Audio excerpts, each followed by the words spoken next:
নমস্কার বন্ধুরা, আজকে আমি আমার নতুন রেসিপি নিয়ে চলে এসেছি আমার রান্নাঘর প্রিয়াঙ্কা ইন্দু কিচেনে। তাহলে চলুন বন্ধুরা দেখে নিই আজকে স্পেশাল রেসিপি। আমি এখানে ময়দা নিয়ে নিয়েছি। এবার আমি এর মধ্যে চিনি দিয়ে দিলাম, নুন দিয়ে দিলাম, ডিম দিয়ে দিলাম,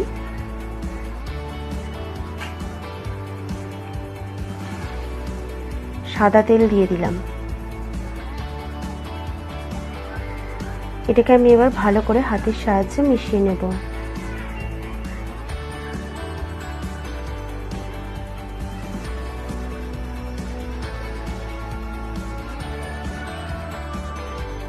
এবার আমি এর মধ্যে গরম জল দিয়ে ময়দাটাকে ভালো করে মেখে নেব।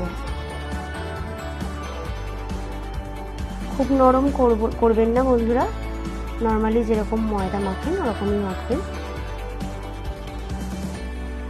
ময়দাটা খুবই সফট হয়েছে, দেখেই বুঝতে পারছেন আপনারা। আমি এখানে এটাকে 30 মিনিটের থেকে 1 ঘন্টার জন্য রেখে দেব রেস্টে। তো আমার 30 মিনিট হয়ে গেছে। এবার আমি এটাকে লেচি নিয়ে নিচ্ছি। আমি পরোটাটাকে বেলে নেব।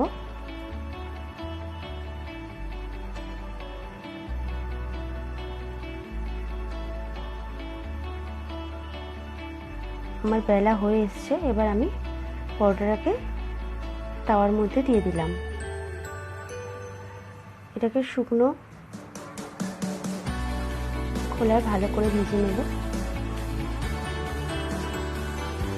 এই পর্যায়ে আমি এখানে কোনো তেল কিছুই দেব না।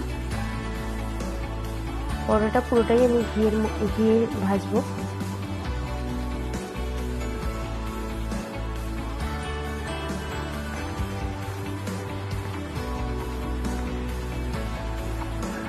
সেকা হয়ে গেছে আমার পরোটাটা। এবার আমি ঘি দিয়ে দেব। ঘি দিয়ে এটাকে আমি ভালো করে ভেজে নেব। তো বন্ধুরা, রেসিপিটা যদি ভালো লেগে থাকে অবশ্যই চ্যানেলকে সাবস্ক্রাইব করবেন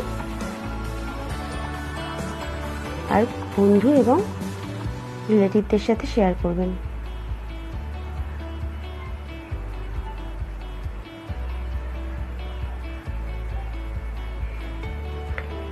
পরোটা আমরা সবাই খেতে খুব ভালোবাসি। এটা জলখাবারে বলুন, রাতের ডিনারে বলুন, খুবই ভালো লাগে। চিকেন কষার সাথে, তরকার সাথে। আমি আগে তরকার রেসিপি, চিকেন কষার রেসিপি দিয়ে দিয়েছি, আপনারা চাইলেও এটা দেখে নেবেন। ওইভাবেই বানিয়ে এটা পরোটাটা বানাবেন, খুব ভালো লাগে খেতে।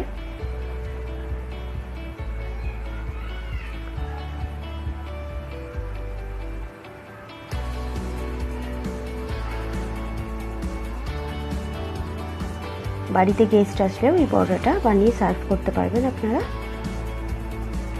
এটা খুবই নরম হয় পরোটাটা খেতে। আমার রেডি হয়ে গেছে পরোটা। আমি এখানে উপরে একটা বাটার দিয়ে দিয়েছি।